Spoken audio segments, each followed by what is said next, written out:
প্রিয় দর্শক, ক্রিকেটের ভিডিও দেখতে আমাদের খেলাবিপি চ্যানেলটিকে সাবস্ক্রাইব করে রাখবেন। ভারত ও অস্ট্রেলিয়ার মধ্যে পঞ্চম টেস্ট ম্যাচটি 3 জানুয়ারি সিডনি ক্রিকেট গ্রাউন্ডে শুরু হতে চলেছে। বর্তমানে 5 ম্যাচের সিরিজে অস্ট্রেলিয়া 2-1 ব্যবধানে এগিয়ে রয়েছে। ভারতের জন্য এই ম্যাচটি অত্যন্ত গুরুত্বপূর্ণ, কারণ সিরিজ সমতা আনতে হলে এই ম্যাচে জয় অবশ্যই আনতে হবে ভারতকে। সিডনি ক্রিকেট গ্রাউন্ডের পিচ ও আবহাওয়া কেমন হবে সেটা দেখতে মরিয়া টিম ইন্ডিয়া। সিডনির পিচ সাধারণত ব্যাটসম্যানদের সহায়ক হয়, তবে স্পিনাররাও এখানে ভালো সুবিধা পেয়ে থাকেন। খেলা যত এগোবে পিচ তত ভাঙবে, যা স্পিনারদের জন্য সহায়ক হবে।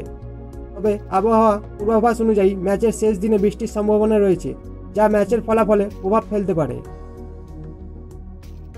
অস্ট্রেলিয়া তাদের একাদশে কিছু পরিবর্তন করেছে।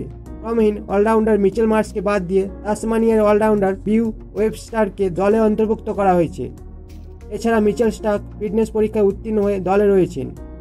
ভারতীয় দলের জন্য এই ম্যাচে জয় অত্যন্ত গুরুত্বপূর্ণ, তাই তারা সেরা একাদশ নিয়ে মাঠে নামতে চাইবে। যদিও চূড়ান্ত একাদশ এখনও ঘোষণা করা হয়নি, তবে দলে বড় পরিবর্তনের সম্ভাবনা খুবই কম। এই ম্যাচটি শুধুমাত্র সিরিজ সমতা নয়, বরং বর্ডার গাভাস্কার ট্রফি পুনরুদ্ধারের জন্য গুরুত্বপূর্ণ।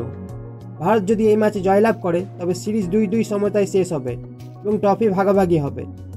অন্যদিকে অস্ট্রেলিয়া ড্র বা জয় দিয়ে সিরিজ নিশ্চিত করতে চাইবে। সিডনিতে ভারতের সাম্প্রতিক পারফরম্যান্স ভালো। 2012 সালের পর থেকে সিডনিতে ভারত টেস্ট ম্যাচ হারেনি।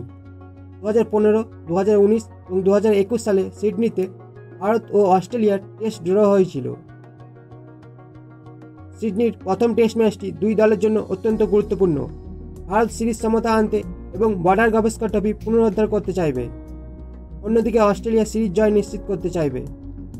আবহাওয়া ও পিচের পরিস্থিতি ম্যাচের ফলাফলে গুরুত্বপূর্ণ ভূমিকা পালন করতে পারে।